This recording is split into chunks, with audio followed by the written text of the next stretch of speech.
Welcome everybody to the North of Tyne Cabinet meeting. We're here in County Hall in Morpeth, in this beautifully well lit room, and welcome to anybody who's attending from the public and the press. So we have only one apology for absence, is that correct? Is it not Lisa from the VCSE ambassador? It is, yeah, thank you. But other than that, we've got a full attendance. Thank you for coming, everybody. Are there any declarations of interest that aren't already declared on people's registers? So that's a no, thank you. The only announcement I would like to make is a hearty well done to Northumbria University for winning the University of the Year. A fine institution where I gained my engineering degree, where Lucy spent a large part of her career in the senior management. So that's really good for our region to show that we are. And I think they won it on the strength of their research as well. And graduate employability. And graduate employability, which was very much your area. So well done to Lucy. Thank you. And let's move on then to the minutes of the previous meeting. They look all right to me. Everybody happy? Quick nod from anyone? Yeah. So the meetings are agreed. The minutes are agreed. Thanks. So then the first major report. This is an adult education budget annual update and a look forward. And I'm going to ask Councillor Karen Kilgour to present this. Thanks, Karen.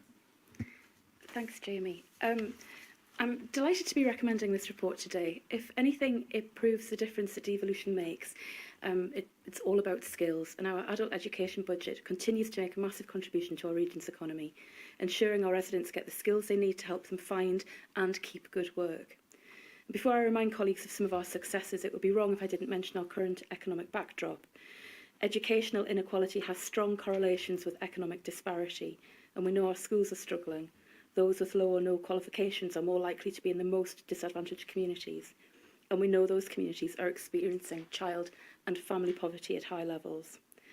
The cost of living crisis will place still more people in vulnerable and frankly scary situations where they wonder where the next meal is coming from. But the route out of this, without question, is good work and a good job. Our intention with the adult education budget has always been to extend the reach of learning opportunities to an ever-widening range of residents, and we've done just that. 13% of opportunities were undertaken by young people. Nearly 15,000 were from black and minoritised ethnic communities. 57% were undertaken by women. Over 6,500 residents participating had a self-declared learning disability or learning difficulty or disability, and 57% of enrolments were residents with low or no qualifications. We've offered over 32,700 enrolment opportunities. That's a 28% increase in participation on the previous year. And we're continuing to reach residents who are the most disadvantaged. Nearly 70% of our enrolment opportunities are residents living in our top 20% deprived areas, with nearly 50% who are unemployed and actively seeking work. And a massive 96% of enrolments are achieving a formal qualification at level 2. We're also making sure that our providers cover all of the patch, including residents in communities outside of our cities and towns. Courses are made available online for distance learning, there's support with transport and good use of community venues across rural areas in Northumberland. Adult learning is vital in strained economic times. I'm not saying it's a panacea, but it's a means of regaining some control and direction over your life, looking forward, planning for yourself and your family. It's hugely empowering. And when it's in a community context, even more so, increasing social connections, reducing isolation and loneliness, and opening up new channels of advice and support. It's not just about skills and finding work, it's about even more than that. As social connections and personal fulfilment are constrained by a severe lack of disposable income, adult learning provides a means of keeping active, of making friends, and improving mental health and well-being. Community learning in its widest sense offers a high-quality, inclusive and value-for-money service for everyone who's seeking to make sense of an increasingly challenging world. As we prepare for 2023 and 24, we'll continue to focus on jobs and progression. We'll make sure we know what employers need. We'll get an even better understanding of residents' barriers to adult education and skills, and how we remove those barriers. I'm committed to a work-class skills system in the North East, where opportunities to earn, learn and develop new skills are available to all. And there are lots of things on my skills wish list, but I'll focus on just 3. Firstly, more funding to support with practical day-to-day things like personal budgeting, cooking and eating, everyday skills, everything that can help people to cope better in difficult times. Secondly, I'd like the government to give combined authorities the underspend from the apprenticeship levy so we can expand the range of apprenticeships for everyone who wants one. And finally, and most of all, we need proper financial support available for learners on low incomes and those taking entry-level or non-qualification courses. There's too much focus on higher level courses, and frankly that's no good if you've got a limited skill set. You need to climb the skills ladder and you need the time off and the income to do so. So I'm asking employers to give paid time off.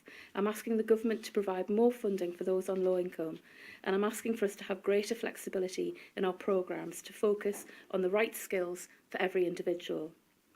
We know that some of our residents find it difficult to sign up to learning, even when the cost of courses are free, because there's lack of time, lack of free childcare and lack of affordable travel. All of those things stop people from participating. Today's cost of living crisis means adults who want to learn and need to learn may not be able to, and that's simply wrong. The crisis increases genuine worries. If the prospect of a four-figure energy bill is imminent, people simply can't afford additional childcare or travel, or to stop doing those additional jobs that help feed their children. This is a vicious circle as the cost of living crisis makes everything more expensive and simultaneously reduces opportunities to increase income. Our adult education budget is a lifeline for so many. It needs to be a lifeline for all who need it. We need a skills system that genuinely transforms life chances, that creates new opportunities for those who need them, and has the potential to make our society fairer and our economy more prosperous and secure. I'm very pleased to recommend the report to Cabinet Mayor. Thank you, Karen, and absolutely echo all those points you make that go for what we're calling for a national government to make. Indeed. Would anybody else like to comment on this report? Norma. Well, actually, I welcome this report, and as far as I'm concerned, it's some really good news. We're getting into areas where, for a long, long time, some of those people have had little support to move up the ladder. One of the things I liked about the report is they're talking about real people. We're hearing the voices of real people telling us how they benefit for us. And I think that's important. It's easy to write nice words, it's easy to write sums and figures and percentages, but when you have evidence of talking to real people in those areas who are actually making progress and actually getting into work, that is really good news. And I hope as an authority we can continue this work, because this is the real way, one of the real ways to get the economy going in this area, to be quite honest, to get people. But as Karen says, keep giving people hope, but more important, keep them in a dignity about where they're at. Give them some pride about where they live, and be able to go out and have a job and look good in front of the family. It really, really is important. So well done, and thank you so much indeed. Thank you to everyone concerned. Thank you. Thanks, Norma. Karen, yeah, please. Sorry, thank you. It was just to thank Norma for those words. I absolutely echo them.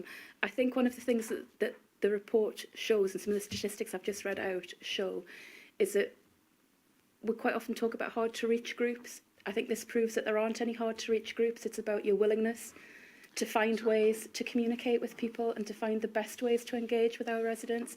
And I think that's one of the things that we've done incredibly well. And I really thank the officers of the Combined Authority for the work that they've done. It's absolutely superb. Thank you. Yeah, please. Just echo what Karen has said, because at the end of the day, that our colleges and our schools and our universities expect people to come to them, which is acceptable. But if you haven't got the confidence to face those huge buildings, you need somebody in your area, in your community where you are, to get you on the ladder. So I think that's really, really important. Thank you very much, Karen. Thanks, Norma. And in the game of tennis, we'll go back to Nick.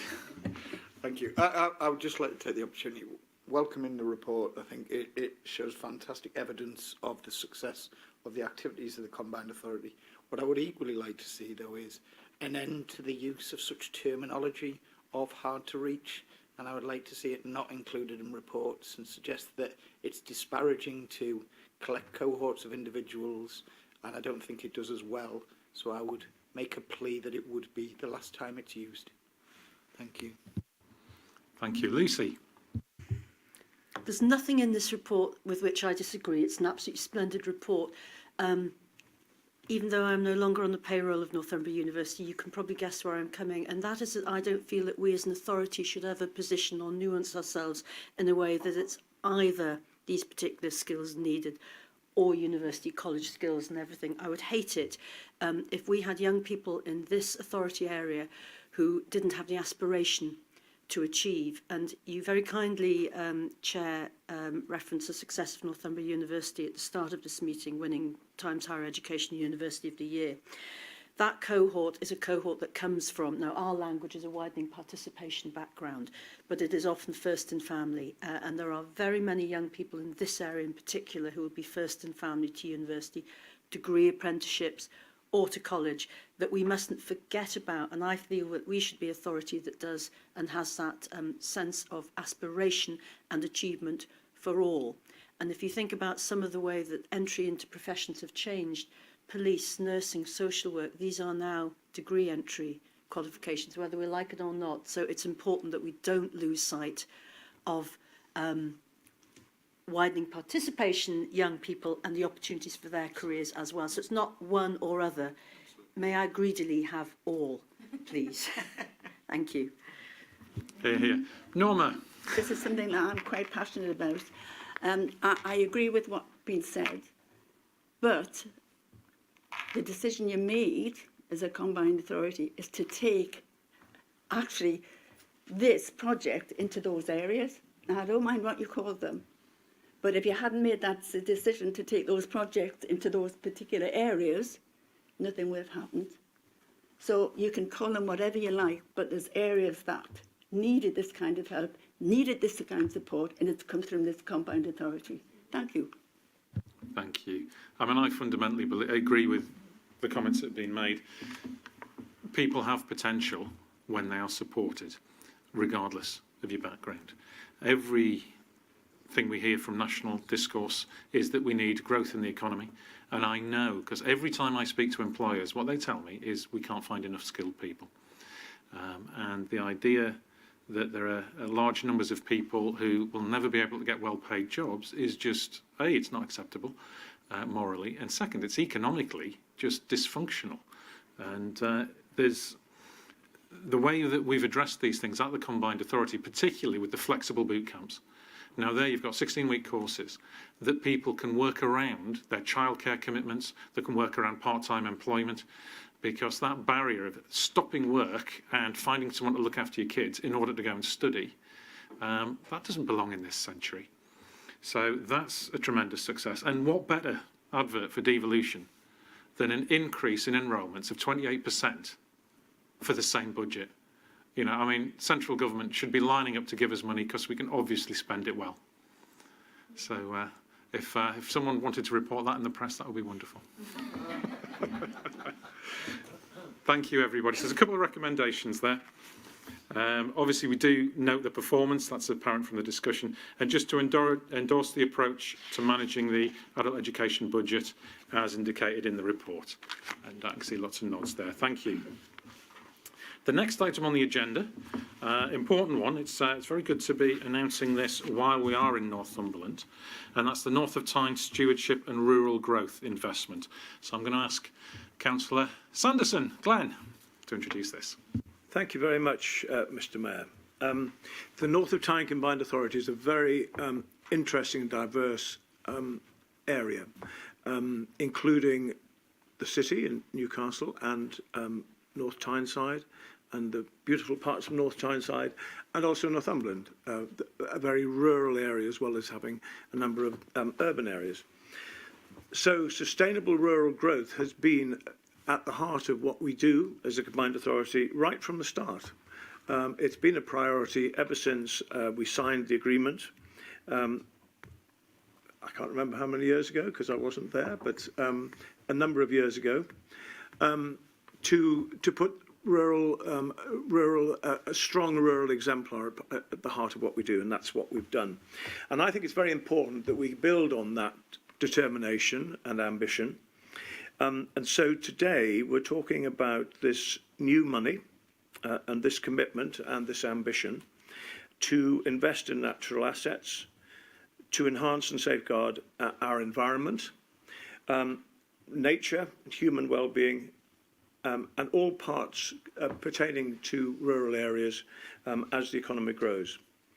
So today I'm delighted to present the North of Tyne Stewardship and Rural Growth Investment, which puts our natural capital assets at the very heart of our work, recognising the major economic and net zero opportunities for the rural stewardship agenda, which will improve livelihoods, keep rural communities engaged, and actually, just as importantly, value food security, because we've seen what has happened in recent months, and we know that having a secure supply of food in this country is absolutely essential. So through this investment plan, we will create and deliver new solutions, invest in improving the lives and prospects of people, businesses and communities. And we will have a clear vision for clean and inclusive growth in a thriving rural context. This investment plan is our catalyst and blueprint for the future, based on 9 strategic programmes which include decarbonisation, biodiversity, resilience and food security, rural energy and skills, support for our businesses, place and business innovation, and quality of place and well-being. We can't and wouldn't try to do this on our own. This is a blueprint for co-investment, drawing together local, regional and national funding, investment and ideas and abilities. So we will be also using the UK Shared Prosperity Fund and the Rural England Prosperity Fund, and these will provide support for rural businesses and place-based rural growth. And as we develop our thinking, we will continue to work with those partners locally, regionally and nationally, taking their ideas, their expertise, their help and assistance in moving things forward. And above all, we must listen to rural communities and those people who make their living in rural areas. I know we'll do that, but we must never lose sight of the expertise that is based there. So all of these things together, whilst remembering the value and importance of food security, is a great step forward. And actually, it's always one thing to say something, but if you say something and then say, and we're going to put big money into this as well, that actually encapsulates the determination and ambition, and that's what we're doing today. Thank you, Glenn. Would anybody like to comment on the report, or indeed ask any questions, raise any points? Norma. Well, this is another report that I welcome as well. You know, I mean, as Councillor Sanderson said, when you look at the difficulties that people are experiencing now locally, it's really is as important to support the rural and the farmers because of the shortage of food. And I'm all in to agree with everyone. Grow your own is great, isn't it? And it's fresh, it's available, saves you the carbon, whatever it's a footprint. It's on the doorstep. We don't have to bring. So I think, you know, if this is the beginning of growing and developing this, I'm all for this. So well done. Thank you very much. Thank you. In public discourse, it's often said that you've got urban areas as distinct from rural areas, as if it's an entirely different set of problems. And it's not. You get severe poverty in rural areas. The tasks that people face, the challenges people face, are essentially the same, but with a totally different set of complexities around them. In rural areas, there's obviously major challenges around transport. And then that feeds into things like skills, as we were talking about in the last report, and the approach that we've taken at the North of Tyne, making these widely available in towns and villages around the area, and as far as possible online, makes a difference. I was very struck by your choice of words, Glenn. People who make their living in rural areas, which I think is a very precise way of describing it. So, yes, a lot of it is about agriculture, but there are so many other businesses that need support. It's not just farming and tourism, and there are very few farmers who only make their living from farming. There's people have to have really quite complex portfolios. So this support is good. I think we have, as you say, agreed, we hope to agree the approach of just a shade over £3 million coming from the Rural England Prosperity Fund, an investment of £3 million from the North of Tyne, and an indicative investment of a further £3 million after that, which is really quite significant if you consider the size of our budget. And you're absolutely right, it's about doing what we always do, of levering in barrow loads of extra money from other people, because it's all about creating the prosperity for our people. So I think this is an excellent report. So we'll move to the recommendations.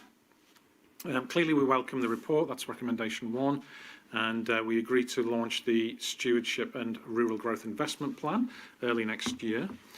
Substantive ones, item number 3, agree the approach for £3,043,546, a very precise amount of money from the Rural England Prosperity Fund is agreed. Just nod as we go. Allocation of up to £3 million from the North of Tyne Investment Fund, item 4. And indicative allocation for the following period of £3 million for March 25 to March 28, item 5. And then the appropriate authorisations as described in recommendations 6, 7 and 8, which I think we can take as a block. Agreed. Thank you. Thank you. And thank you very much, Glenn. And all the team have put a lot of work into this. I know a lot of Northumberland officers have been involved as well. Right, item 7 is the investment fund, an update and some funding approvals. And I'll hand over to Councillor Johnson. Carl. Thank you, Chair. You will not need me to tell you that our economy is in crisis. Early official figures show the UK economy has shrunk by 0.2% over the last quarter, marking the first step towards a recession. The Office of National Statistics said 2 weeks ago that there had been a particularly sharp fall in retail sales. Our contacts also report a challenge for the hospitality and leisure sector. We had further grim news last week. Over the past years, prices have increased by an average of 11.1%, the highest rate for 40 years. Although the pickup was initially largely driven by higher energy prices, we've now started to see larger increase in the contribution to overall inflation costs from other costs, including food and from consumer services. With the biggest in prices concentrated on essential items. Many of our most vulnerable residents will be experiencing even higher rates of inflation. Following the budget, the Office for Budget Responsibility stated that rising prices will erode real wages and reduce living standards by 7% over the 2 financial years, 22-23, wiping out the previous 8 years' growth. As you know, the Bank of England have raised interest rates further and they now stand at 3%. A year ago, they were only at 0.1%. Interest rates are now at the highest level since November 2008, and the market expectations are that it will rise further to just about 5% next year. To give some context, we'll look at mortgage rates. If you have an average £150,000 mortgage, then an interest rate of just 1% increases cost by almost £950 per year. Not something most people can afford. Construction price inflation is now at an average of about 10%, with North Tyne Combined Authority seeing this as given price rate increases in many of our capital programmes, including our housing programmes. The Bank of England are blaming the economic decline in part of rising gas prices following Russia's invasion of Ukraine. But we also have to acknowledge that the government interventions have been far from helpful in the last few months. As the economic outlook continues to be bleak, I think it's time we took stock on what we achieved against the backdrop of COVID, a war, global warming and Brexit, and a cost of living crisis. It is one of the toughest economic times most of us have ever seen, and still we are delivering, improving people's lives and making a difference. We've got over 130 projects up and running, with nearly 300 million of private sector leverage secured. And I look at our forecast, we expect to deliver 4,635 new jobs and protect a further 2,643, including significant job creation at Verisure and other inward investment projects. Jobs in innovation, digital growth, rural development, culture and creative programmes, and our code recovery projects. I'd also like to commend my colleague Mayor Redfern with all the progress on the 8 brownfield housing schemes supported so far, creating an additional 1,641 housing units, including at the former Elton and Colliery site in Northumberland, which closed as a pit in 2005, Part of the site has already come forward in residential development, and as you might imagine, these sites are complex, and without our investment, simply wouldn't happen. We're making a difference against the tide. On that note, you'll know I'm a keen supporter of inward investment along the Tyne. In December 21, we started to develop proposals to maximise investment and jobs growth along the river. Under the leadership of the Tyne Task Force, with the Port of Tyne and our neighbouring local authorities of Gateshead and South Tyneside, we're now looking at development of a pipeline of sites, including further development at Swans and Neptune sites. We're also looking for a pilot programme to support the development of welding skills, supporting our communities all around the Tyne and in turn supporting us. Our communities are our partners and allies, and through the crowdfunding over time, we've already seen the benefits that can be reaped by supporting and encouraging local communities to identify issues and develop their own solutions, from beekeeping to yoga, from altered eating to expanded beach access wheelchair scheme. And the best part is that every pound we contribute raises £2.50, a great rate of return. By empowering our residents to problem solve, we become more resilient and able to make a real difference to themselves, their neighbours and their environment. Commonplace enabling us to increase this engagement digitally. It complements all of our other engagement tools as well. Already this year, the platform has helped us understand just how a just transition to a green economy can be achieved. We'll also encourage more local match funding from new sources, whilst deepening community engagement and consultation. We have to put the right programmes in place to get our business and our people ready to grasp the opportunities in the months and years to come. We cannot allow us to stagnate. We cannot allow recession or not. We cannot be the victims of any crisis. We must have a hope that's real and tangible of jobs, work and skills. Thank you, Chair. Thank you very much, Carl. Can I invite any comments or questions on the report? Richard, please. Go on, thanks. Thank you, Jamie. So just to welcome the funding, in particular on perhaps from a Northumberland perspective on Ellington. It's really is changing around the Ellington area in terms of the investment that's gone in before, and this will help propel that into the future. It really is fantastic work. I recommend anyone dropping in and having a look if they're passing up the coast in that direction, and much needed homes. And in addition, particularly on perhaps as well on the Tyne Task Force, just good to see that additional funding coming through for the next stage, which is a whole series of works that will be critical to making sure that we get the anchor jobs, particularly for the offshore wind sector, into the Tyne, because there's plenty of competition out there. We need to keep ahead of it. Thank you. Thanks very much, Richard. I was struck when I was watching the, well, it wasn't called the budget, but the budget last week, when the ONS reported that they expect unemployment to rise by 505,000. And that puts the context of the jobs we're creating in the north of Tyne, obviously just a very small part of the country in terms of population, is going to make a huge difference, and that we are, as we heard earlier, giving people the skills to get these jobs. That doesn't happen magically. There's a lot of very detailed work. You've got to create the conditions. You've got to work directly with businesses. The programmes that we're running out on these things, Carl alluded to a lot of them in his report, make a major difference, because we're helping businesses, large and small, bringing businesses here, helping our existing businesses grow, and there's a lot in the pipeline. So I think that's a big difference. And Richard, you're absolutely right, and I know Nick does a lot of work in this area as well. Getting our offshore industry to be the driving force of that just transition to green energy is something that I think marks out our region and will define our history in the future in the way that shipbuilding and coal did in the past. So let's move to the recommendations. So we note the progress on the investment fund. I think we can take that as read. So specifically is to authorise the Chief Exec to make the final approvals under delegated decision for these projects. That's £224,300 for technical feasibility for work overseen by the Tyne Task Force. See nods there. £96,150 for community engagement through commonplace and digital engagement. And the Ellington project, which Richard alluded to, of almost £1.3 million of brownfield housing for that scheme. And I can see nods for them, thank you. And to note that we did make a submission to the government for the investment zones.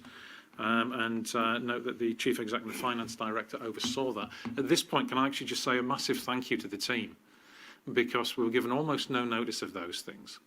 They spent about a fortnight working late every night, because I was getting emails saying that we are right to sign this off at midnight, and then for the government to say, actually, we're not sure, we're going to have a rethink, is no way to be treating hard-working officers across the country. It won't have just been us, it will be in every authority across the country. So thank you very much to our team who run through walls to get this stuff delivered. They really do.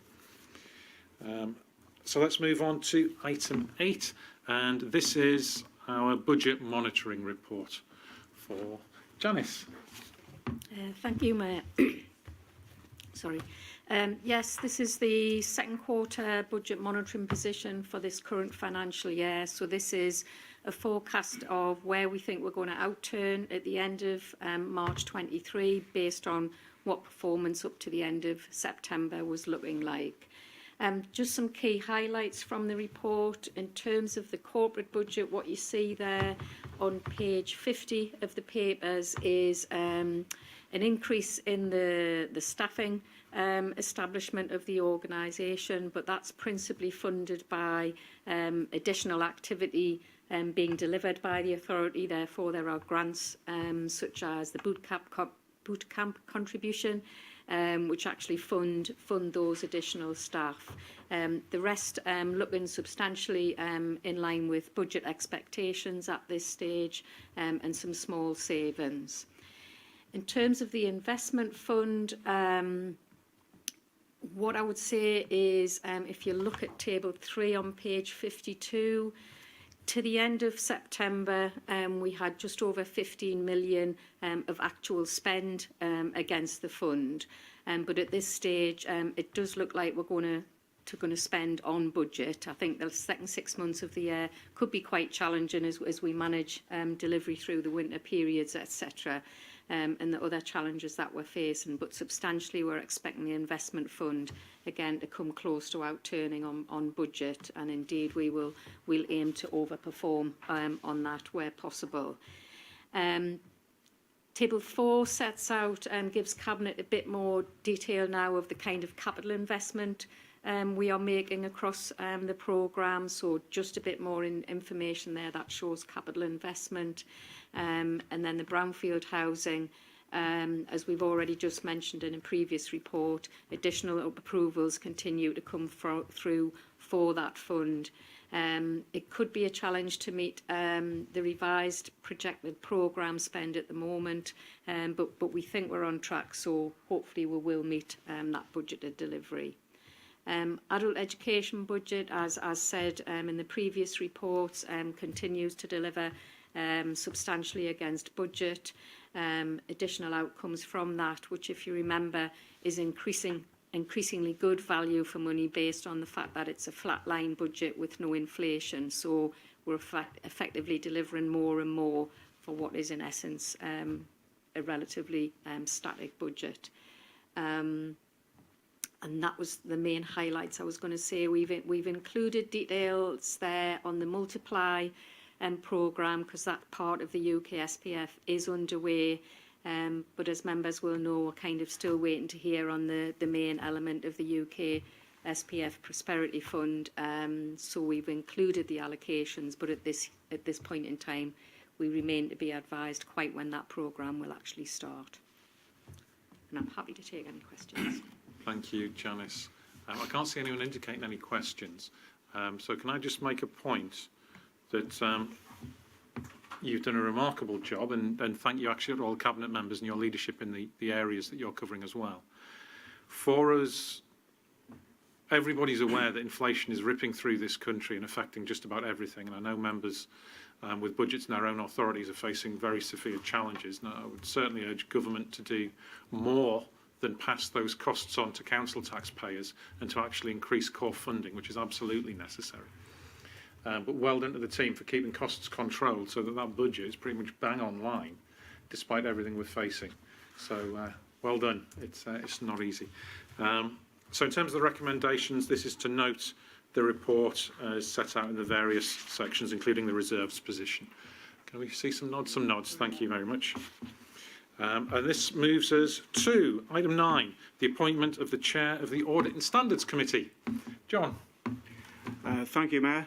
As you'll see from the report, the current chair of the Audit and Standards Committee, Doug Ross, is resigning from that role, and we're very grateful for his work over the last 3 years. And then, following a selection exercise over the summer, we're pleased to propose that David Willis be appointed as a new independent member to chair that committee. As you'll see from the report, Mr Willis has a wealth of experience in public sector finance. The proposal is that he is appointed for the remainder of this municipal year, with the option to extend for a further year. And Mr Willis is present in the room as well. Thank you very much, John. So I'm not going to put you on the spot, of course, David, but that you are very pleased to see you here.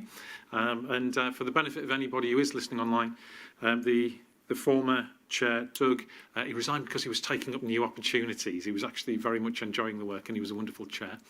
So thank you for stepping into these shoes, David.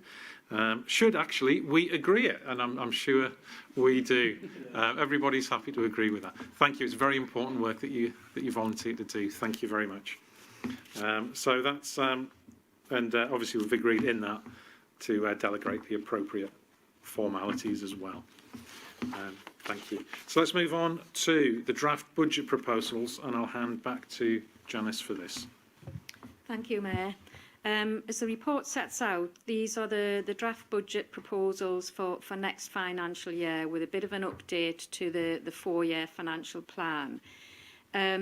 What we've done is a work around making sure we have understood the position on the corporate plan and delivery, and kind of refreshed our understanding of commitments on the investment fund and indeed aspects of the corporate budget, recognising additional activity and capacity across the organisation.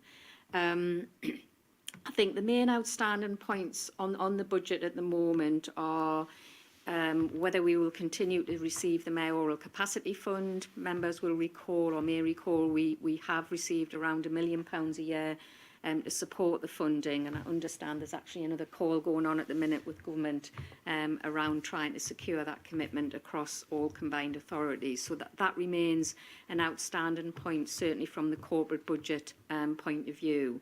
So at this stage, we've made no assumptions around that, but clearly we'll refresh the assumptions as we move forward to the next report.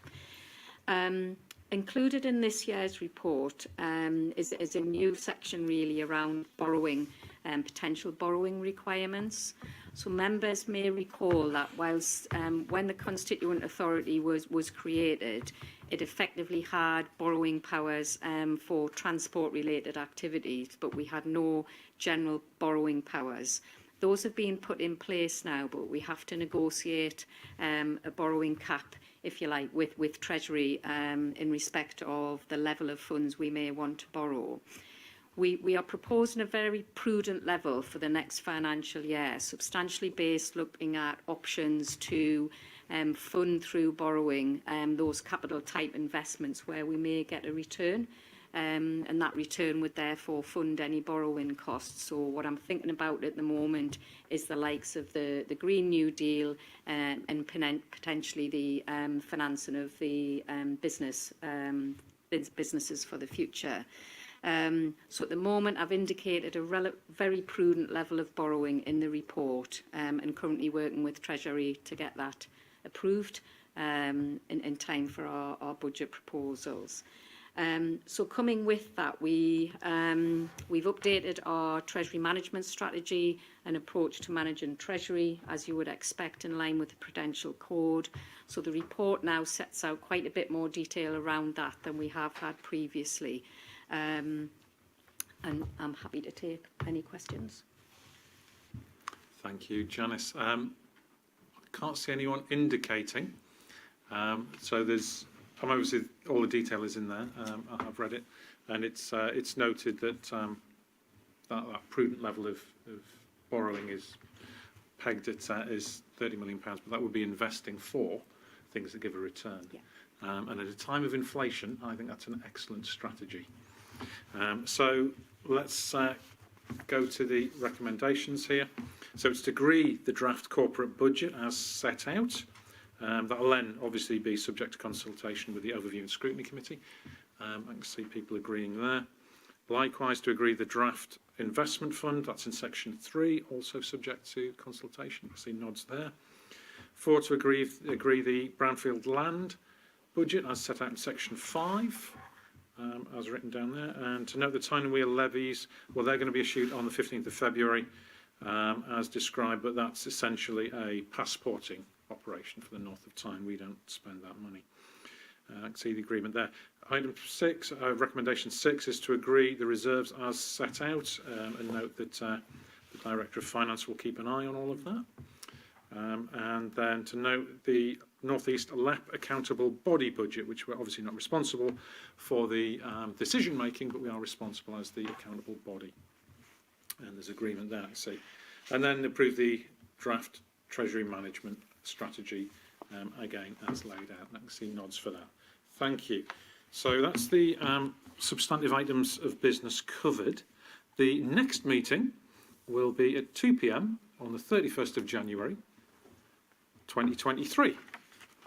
So thank those for attending, but we have one item to go into private session. So I would just ask Cabinet to agree that we agree to go into private session under section 100A and schedule 12A of the Local Government Act 1972, because it contains exempt information that has satisfied the test against disclosure. This item will be over very quickly, so if any journalists want to talk to us afterwards, we'll be out in 2 minutes. Can we just agree that resolution? The resolution is agreed. Thank you.